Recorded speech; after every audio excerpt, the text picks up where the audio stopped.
you have your hands like this over there. Okay, all right. Take it out. All right, that's good. Yeah, okay. Ready?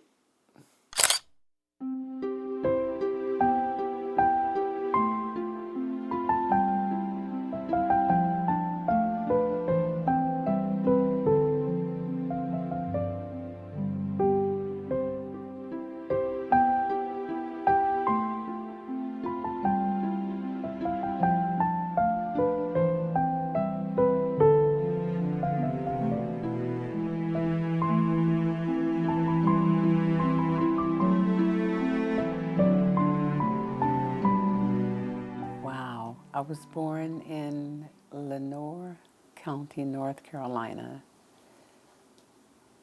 June 17th, 1940. My parents were separated when I was born. I believe they separated. I was 6 weeks old when they separated, but it was a good thing. They were two people who really did not belong together, but they were both great people. They were really wonderful people. My name is Tom Young, and I'm 76. I was born in El Centro, California, and then raised all over because my father pursued these construction jobs, and so we went. I think I went to public schools in 11 or 12 states, so it was quite a mobile existence. My mom and my dad loved my sister and I unconditionally. And, you know, they were just really people that loved people. That's the type of family I grew up in. I got out of the Army and I went to work doing electrical construction in some of the big, refineries, that sort of thing. And so I ran into the Baha'is there. So one in particular gave me a pretty good heads up because I was a bit of a cynic. But I wasn't a bad person. I didn't go rob banks or anything. But I just thought, is this all there is? Because I wasn't getting what I wanted out of other philosophies and religions. So anyway, I got through with that. And so then, for some reason, I decided to get a little bit more education on the government. So I went into the Navy and went to electronics technician school. And that was a deal that worked out, and I paid them back with 2 years in the fleet. And so during that time, I met Marie, and then we got married, and so now we've been raising all these children that we manufactured, and now we're 52 years into the marriage, and that seems like it's going to last a little while longer, so we're no longer newlyweds. I saw this guy, this redhead guy, and I've always been fascinated with people with red hair, but I was going this way down the mountain. I was running down the mountain. We were doing something. There was children and older people and myself, and there was about maybe 50 or 60 people there, and Tom kept coming down, following me, coming up, and I kept going up. And I remember standing up on this flat thing where a tree had been cut, and I was standing on it, and I'm looking over, and I see this. I said, there he is again. Actually, I first saw her at a Baha'i picnic in Palo Alto, California. And I had a friend here, and I asked him, do you know her? And he said, well, yeah, I know her somewhat. And I said, I would like for you to arrange some kind of a meeting, because I hate to just walk up, out of the blue, because she might think that that's a little bit out of the way. But I was pretty attracted to her. Bill Ryman was supposed to lend him his car, and kind of sneakily something happened to Bill's car. I was supposed to go out with this person, and I was kind of skeptical about it, but I was going to go out with him because he was, okay. Could not take me out for dinner that night. And so I had gotten dressed, and about 45 minutes later, the knock is on the door. I go to the door, and it's Bill Ryman and him. We went out. I was told later, and I didn't force this issue, that he had moved another guy out that had a date with her, and so I sort of subbed in. I didn't know that at the time, so don't think I'm a bad guy. He goes, you know what, I think we ought to get married. That's what he said. I said, you think so? So I think that I said, maybe we should, or maybe we could. I'm not positive. But we got married. And it wasn't like it was,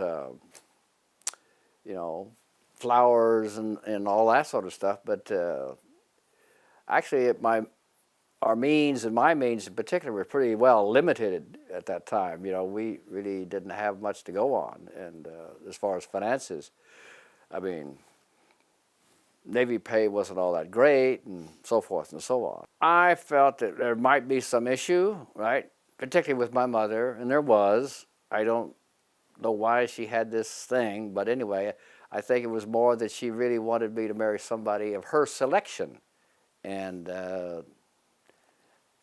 when I told her there was only room for two in my bed.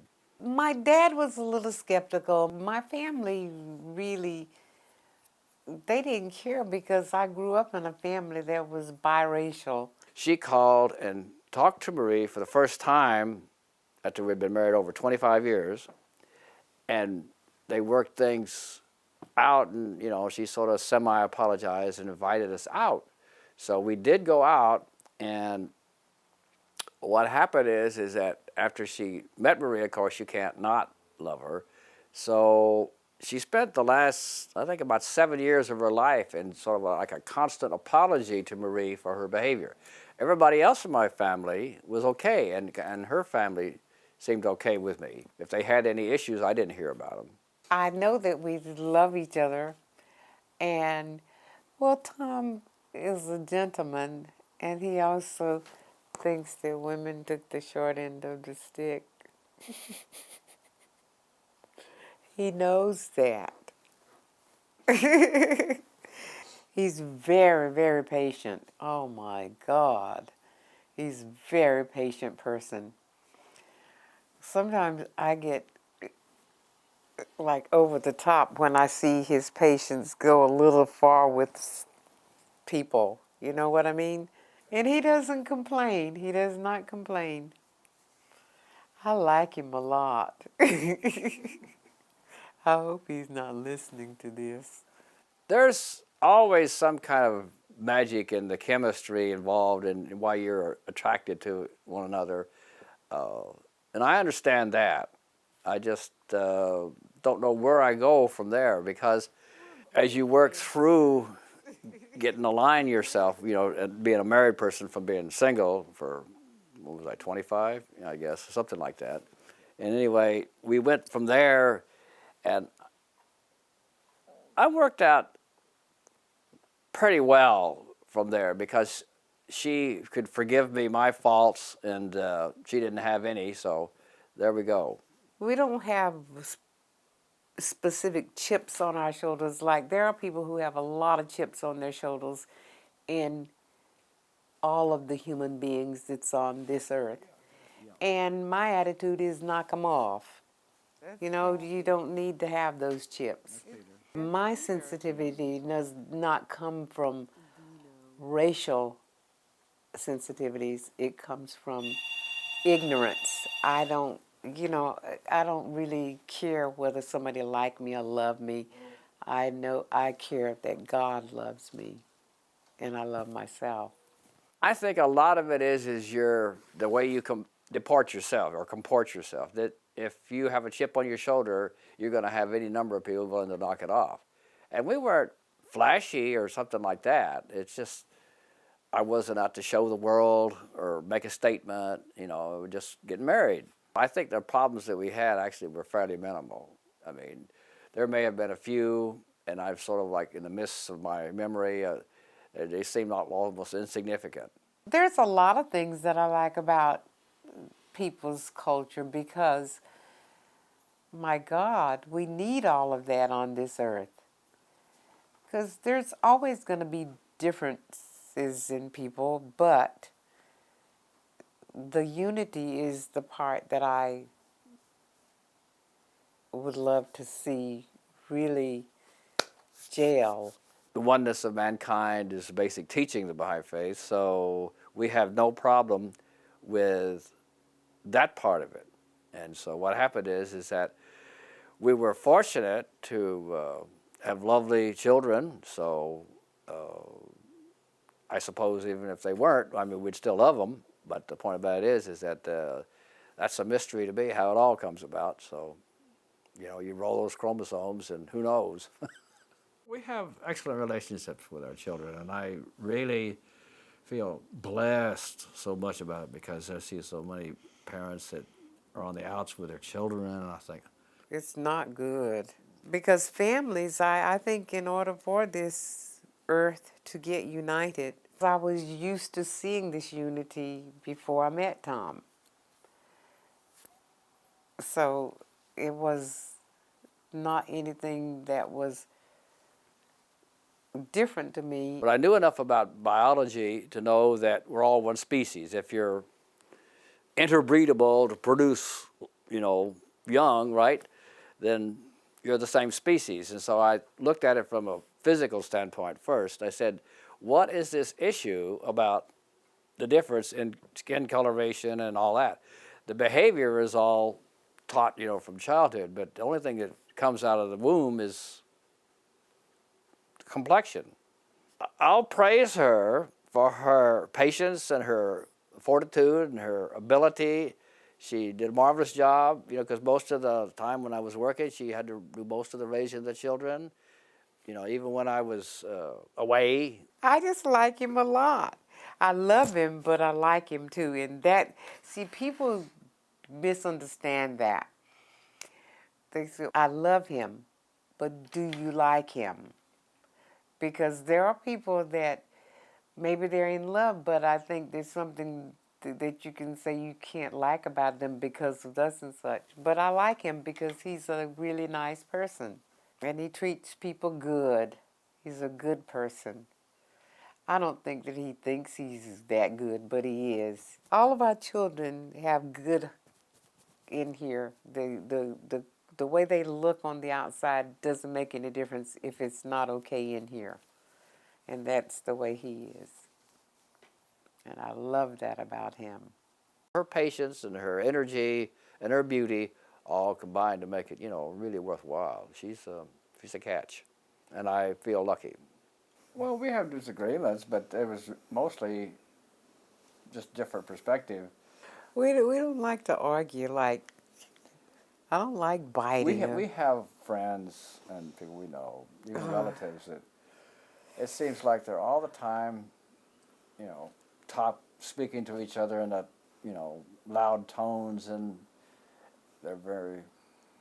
And we don't do We that. just don't see that. I would just rather not talk than to do that. All my faults are intermittent. I wait until it has a chance to settle out, and then before I do anything again. I have a system. It's like quadriennial or something like that. Like what? Every 4 years, I'll do something that bothers her. I don't do it deliberately. No.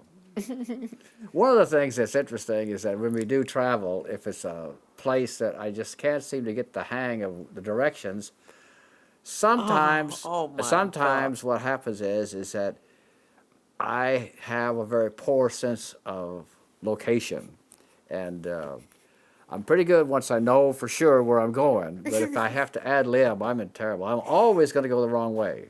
It's just a understanding. Oh my God, I forgot. An understanding. Maybe that peeves her. And I will tell him, babe, it's this way or that way, and then he'll do the wrong thing, and then he goes, babe, you got me lost.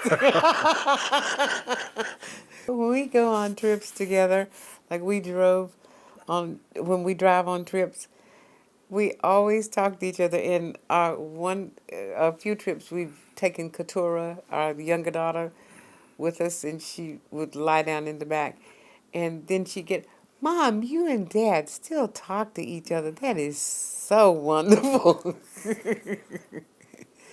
because we still find new stuff to talk about and hang with each other.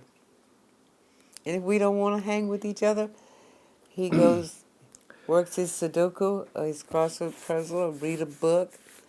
And I watch mindless TV, read, and I'll finish working the puzzle type stuff that he didn't finish. I think it's courtesy. I really do. Because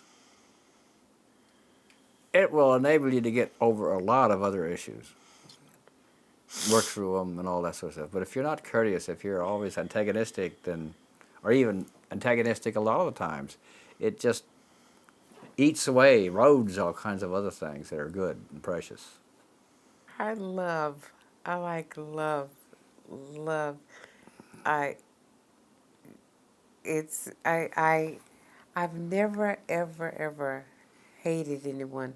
I came this close to, to on a person who really deserved great dislike, but I could not. And I just don't, there, I have no hate toward any type of people, any portion of the human race. I've never had that. I grew up like that. Fortunately, I was very lucky because I found the right person and we made a go of it all this time. And she's, the romance and all that's still there.